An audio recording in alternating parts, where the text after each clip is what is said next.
Mhm.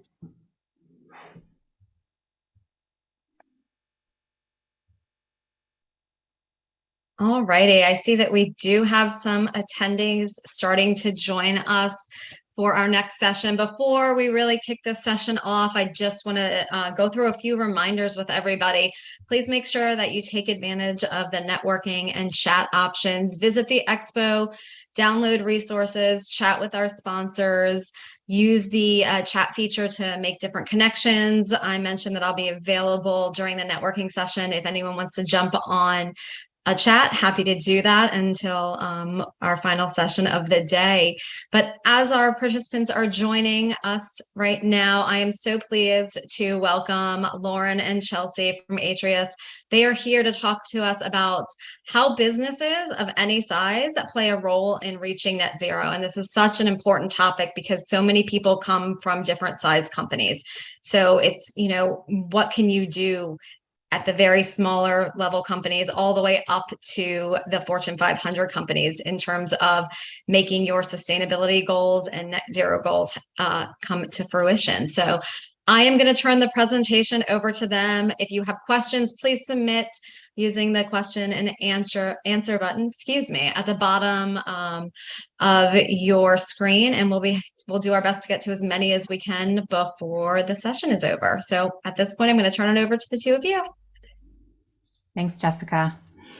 And thanks everyone for joining today. And a big thank you to Environment+Energy Leader for inviting us to take part in this week's session and the Solution Summit overall that is taking place this week.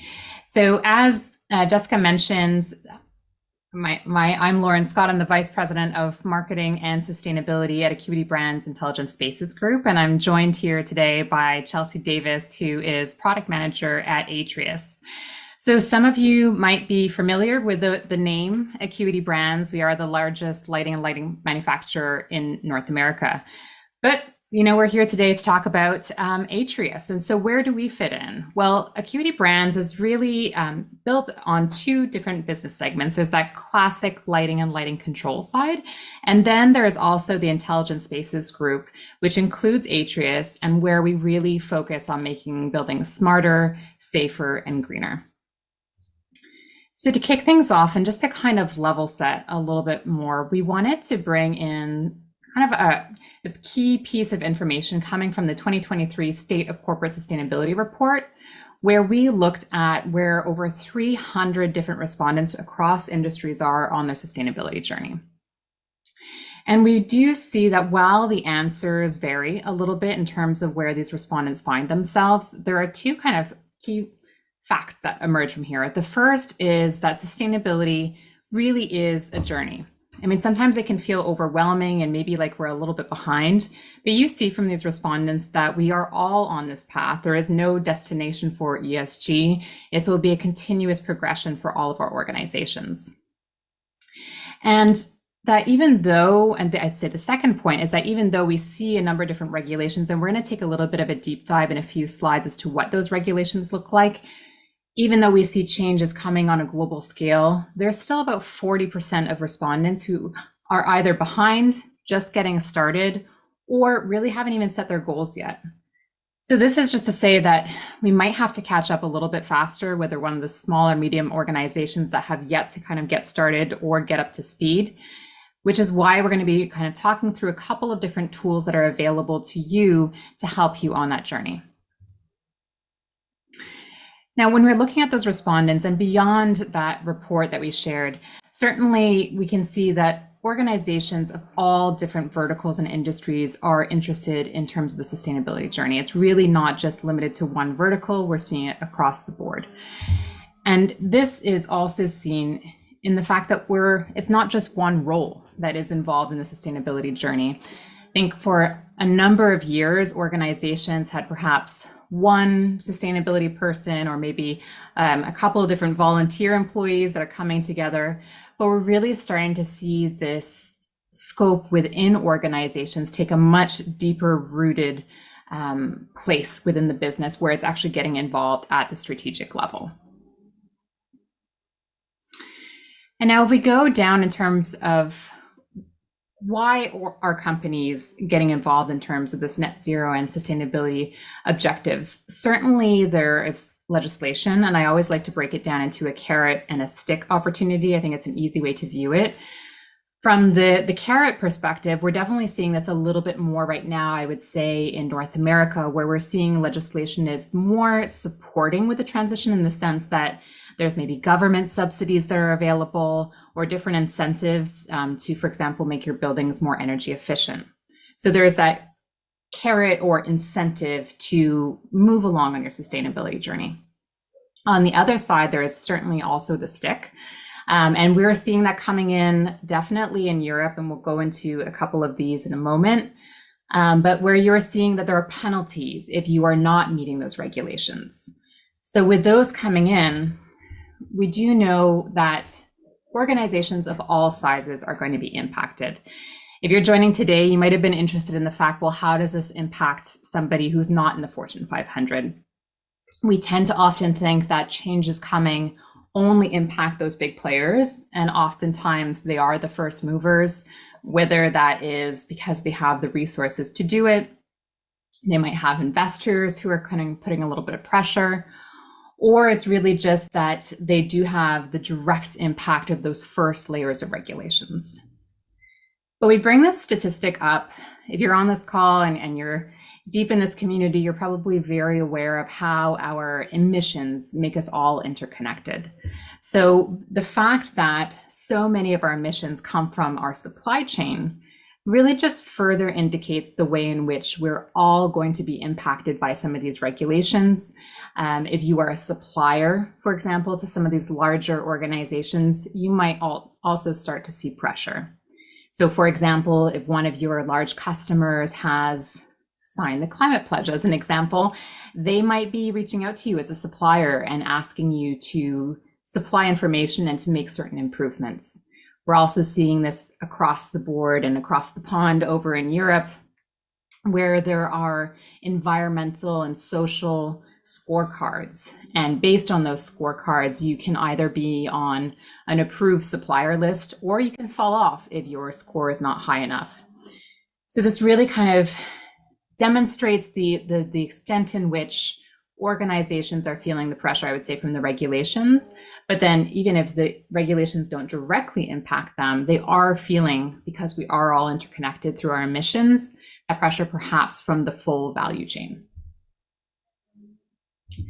So two mandates that we wanted to talk about today, just to kind of get onto your radar. And we were speaking to Jessica just before this, and she was mentioning that there are 79 different language preferences signed in today, which is exciting. It goes to show that there are so many more regulations around the world, but the two that we're going to talk about today are the CSRD, or the Corporate Sustainability Reporting Directive that we see coming out in Europe, as well as the SEC mandate that is currently somewhat in limbo, but is definitely a topic of hot discussions in North America. So maybe one other point that I will call out here too is that while these tend to be at that higher level, whether it's Europe or across the US federal level, we're also seeing some regulations coming in that are more local. For example, in the US, again, at a state level, certainly California is putting in those standards. But then we're also seeing it like Boston and New York, where you have more stricter regulations at that municipal level. So these ones are those two higher level that we're going to dive into a little bit further. So for the CSRD, this is one that I'm particularly interested in, just wanted to call your attention to, because when we think about only large companies or the Fortune 500 being impacted by some of these regulations, specifically around emissions, we often think it's only the large players. But what just happened in Europe, and it will be officially implemented in 2024, is that the regulations dramatically expanded to include which companies were being impacted by these regulations. So all of a sudden, we're talking about 50,000 companies that have to now report on climate-related risks and talk about their emissions. So it really went beyond those top big players to include 50,000 companies now having to report on specific E and S and G considerations. And I mention this again because I think we're concerned often in the news, for example, the Fortune 500 and the progress there. But this is just truly showing that what's happening in Europe is possible. And we've often historically seen that changes in regulations as they pertain to sustainability in Europe tend to trickle over, and then we see them being implemented here in North America. For the SEC rules and regulations, this was very much covered in the news. I'm sure you've been following along in terms of what the requirements are going to be in the US regarding emissions reporting. This has gone through extended and extensive public commentary and is still under review. But should this go through, it would be a monumental impact on businesses in terms of how we report our emissions. So I share all this not to be scary at all. It is really just to kind of be aware and to dig in a little bit further with you and your teams to see what regulations might be coming in your municipality, your state or provincial level, as well as all the way up to the federal level. The good news is that with all of these changes, while they might seem like they're happening really fast, there is also technological advances that are in place now and are readily available. So even if you might be just one person within your organization, you can lean on these tools to be able to help you along the way. And so there's nobody better to speak about this topic than Chelsea Davis, who has joined me today, who is going to be sharing a little bit more about Atrius sustainability and how this tool can really help unlock that journey for you. Thank you, Lauren. So we built Atrius Sustainability to support sustainability professionals as they navigate through ESG reports and drive towards these net zero goals. So whether you're a larger company that may be required to disclose data related to your environmental footprint, or you're a smaller or mid-market company that's just starting to feel the pressure from some of these regulations from the market or even from downstream supply chain partners, Atrius is built to support organizations of all sizes and at all stages of their carbon accounting journey. The quantitative side of ESG reporting and especially carbon accounting can be complicated and time consuming. Professionals are tracking down data across their organization and supply chains, and over half of the companies are still using spreadsheets to collect and manipulate this data. Next slide.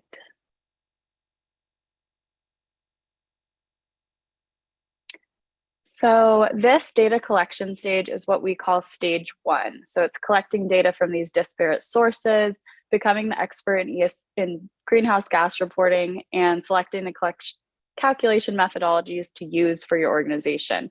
And then with all that, organizing the data to then report. We're seeing that stage one usually takes up over half of a sustainability professional's working hours, if not more, at the very beginning stages. These managers who are typically excited to start their role and make an impact at their organization end up being bogged down with data during stage one before they can even get to stage 2, 3, and 4 and actually start driving towards net zero. These baselines have to be calculated, and with all the attention in this area, regulations for reporting are becoming stricter, and there's pressure on this team to ensure that they're actually getting these calculations correct. So we built Atrius Sustainability with all of this in mind. Atrius simplifies this stage by providing a consolidated software platform where data input can be automated and tasks can be shared across the organization. So these sustainability managers no longer have to operate in a silo, and they can share this task with the greater organization. Once the data is in the platform, our 85,000 plus emission factors from across the globe can be automatically assigned, giving you carbon emissions within minutes of uploading your data.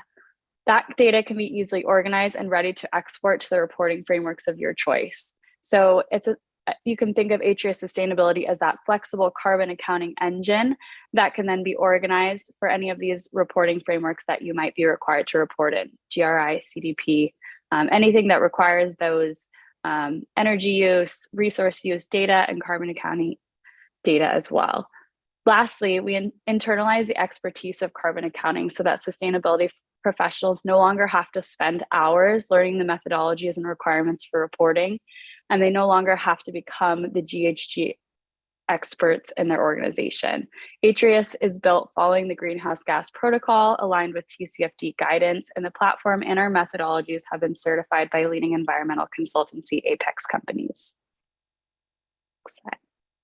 Atrius Sustainability supports over 1,500 Scope 1 and to and3 data types, which include everything from the energy and resources used in operations to activity data associated with travel and transport, waste and raw material use, and expensive purchased goods, making the platform suitable for all industries and verticals. So next, we're going to give you a deeper dive into the Atrius sustainability platform through a video that walks us through some of the steps I've mentioned. And before we do that, an important piece of the platform I want to cover is our suite of data integration. So here we're talking about automating that data collection step. We have close to 50 fully built integrations that are ready to connect with your systems. This includes integrations with building automation systems, sub-metering and edge devices that can bring in real-time energy and resource use data. We partner with the utility bill platform that can access any data available on your online utility bills, as well as options to integrate via CSV, JSON files, and via API.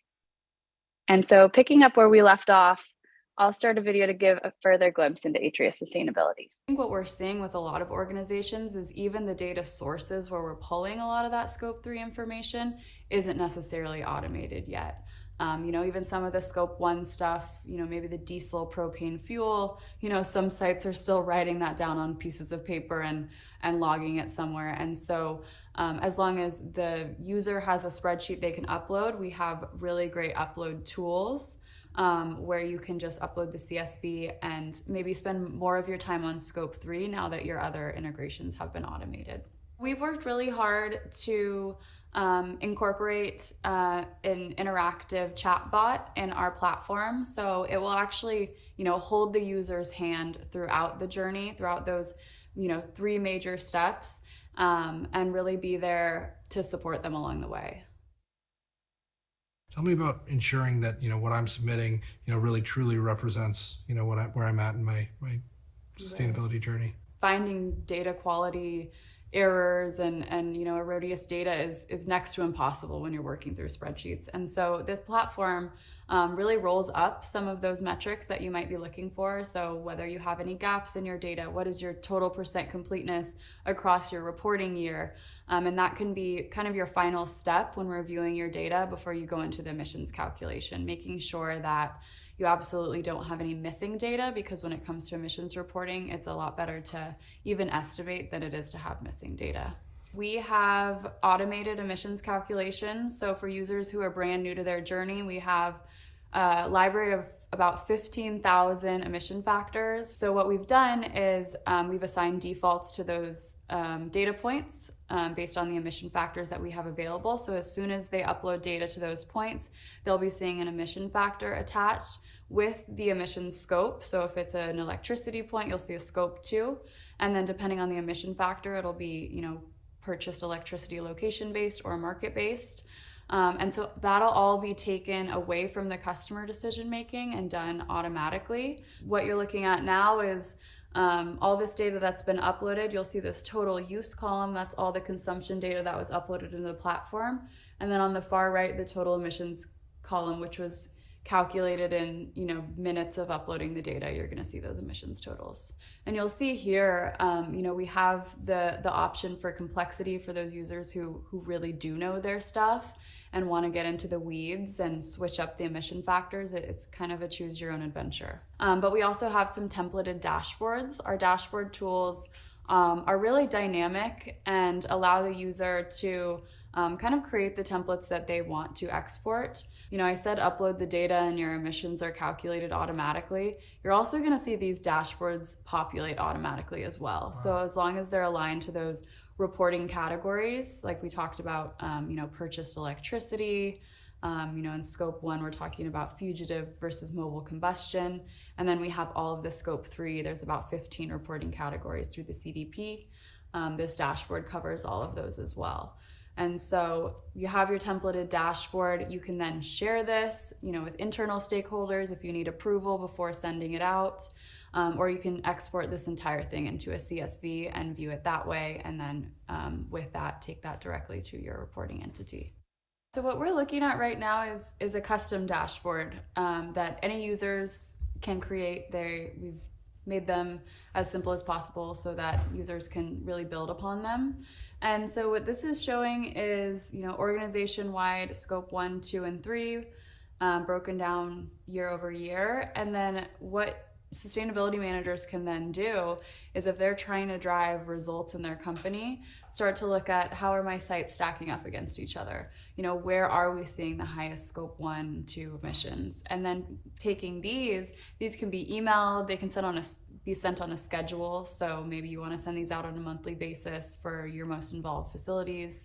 And then really get those sites, starting to act on the emissions that we're seeing. The sustainability manager is no longer working in a silo where they're just dealing with people's data and reporting on it. No one really knows what's going on. When people start to see their own data populated on, graphics like this, I think there's more of a tendency to want to get involved. I think what we're seeing with a lot of organizations. All right, so it looks like we've been seeing some questions come in. Jessica, if you want to take over the Q&A. Oh, you're on mute. Oh, Jessica, you're just on mute. I made it through the entire conference so far without this happening. Of course, it happens right now. So, sorry about that, everybody. This question actually came in really early in today's event, and it has to do with the 2023 CSR report data that, Lauren, you shared earlier on. So this person has the question: what surprises you the most about the statistics in that report? I think it was a pleasant surprise, but as a sustainability professional, you sometimes feel really alone. And in seeing the results, it just really went to show how so many of us are having the same pain points. And for me, for example, it was how many people are still spending time in spreadsheets. And that sounds silly, but when you're calculating emissions, especially for smaller organizations, you tend to just spend hours and hours and hours. And although sustainability is your full-time job, you become an Excel professional. And so I think that was probably one that I just felt like our roles and functions were really seen in that. And that while we might, again, be kind of siloed as companies ramp up their sustainability teams, it just goes to show that we really do have similar pain points. And so I thought it was like a pleasant surprise of seeing where we are as an organization. Because until we had the tool, certainly that was where many people internally were dealing with that kind of pain point. So it was very comforting in seeing where so many professionals are. That's always good to know. And you mentioned supply chains earlier in the conversation, talking about scope 3. So, that is something that all sustainability execs and professionals are focusing on. But when did that actually start happening in your experience? When did executives specifically really start focusing on the impact and importance of their supply chains? That's an excellent question. I do believe we've always looked at our supply chains, but supply chains from a risk standpoint, we're looking more perhaps at resource availability or financial risks. We were always looking at the risks and opportunities, but we weren't looking at the climate risks associated with our supply chain. So I believe that's a new element that we're considering. So it's just adding a layer onto that view that we're already doing. And if you're trying to speak to your colleagues internally and you're trying to convince them to be aware and care about it, certainly you can just explain it that way, that it is really just adding that additional layer.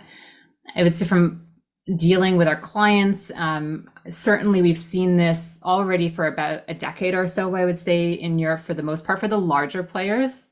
And then now it's going down to the smaller and medium players are also looking for that information on the supply chain. And then I would say in North America, for the most part, what I am seeing is it's more the large players, but you are starting to see an awareness. And I would say those organizations that really have a lens towards ESG, even if they're smaller, they are starting to take note, and it's a little bit more voluntary, but they are starting to gather that information. I don't know, Chelsea, is that similar to your experience so far?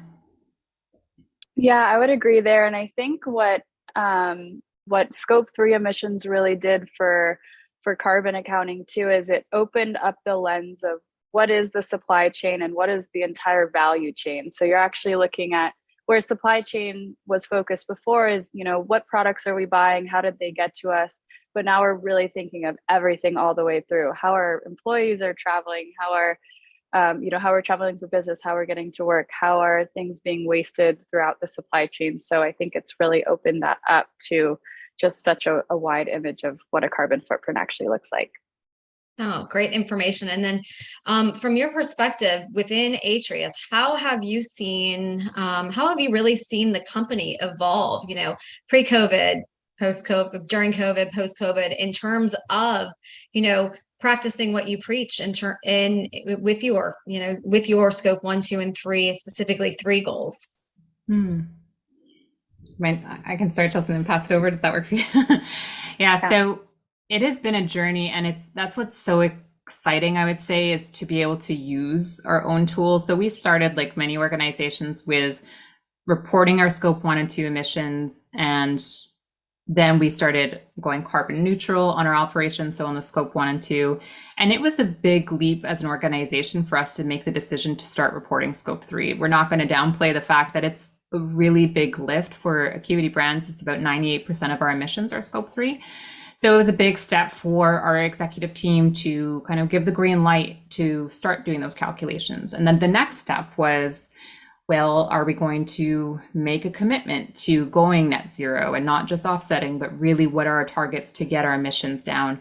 And so that was the next step. So we made the pledge there. And then now we're working with SBTI to really make sure that our path has that third-party validation, that it really is vetted, that it's supported. So we're going through this journey in parallel with everybody else, and it's given us the opportunity to provide feedback to the teams working on Atrius sustainability, to say, hey, we have this glitch, or that we've experienced this. And it's really been phenomenal to be able to grow together. And I think it helps us really relate and understand where so many of our clients are and our peers are in the industry. Invaluable information and invaluable feedback. Chelsea, did you have anything to add? Yeah, I think just to add to that, kind of just mirroring what Lauren said about our company on their journey. And if you think about it, so Acuity Brands is a lighting and lighting fixtures, has been historically primarily working in the lighting business. And so we've always strived for efficiency in that space. But when you look at our actual, scope 3 reported emissions, most of our emissions lie in that use of sold products. So as we've been, always striving for efficiency, now that this, kind of influx in reporting has come to the surface, it's kind of fitting in perfectly with our branch into the software space as well. So now we have the software to visualize those initiatives and share them with everyone. And I think it just fits in perfectly. Fantastic. And I know we are almost out of time here, but Chelsea, I'm going to stay with you for one last question. And this is about the Atrius sustainability scale. So can Atrius sustainability, can the product scale with my business if I open different locations, if my staff doubles? How does that work? Yeah, great question. The Atrius sustainability platform is totally scalable, and we actually see this approach a lot of the time. Even with our own organization, starting off with a subset of buildings and then branching out as we, maybe install more granular sub-metering in some sites, then we'll bring on those sites. Or, we see customers doing a pilot of, one region of their business and then branching off into some of their global sites. And then what we've been seeing lately is maybe some organizations are just starting with scope 1 and 2 reporting. So we'll start them off there. And then when they're ready to branch onto scope 3, it's just as easy to onboard continuously as it was at the start. So very easy to scale. I don't know if Lauren has anything to add there. No, I would say just, to echo what Chelsea was saying, that we've definitely seen it too. And what's been interesting is we're able to use it at the corporate level with Acuity Brands. And Acuity Brands, the name kind of gives it away, that has acquired brands over the years, and we've been able to apply the tool even at the subsidiary level. So for example, one of our brands, Distech Controls, where we have offices in Europe and in Canada, we've been able to leverage the tools specific to those markets and just those facilities, because there are sometimes different reporting requirements for the subsidiaries depending on, for example, if they are located in Europe. So we're able to scale it even within parts and parcels of the organization.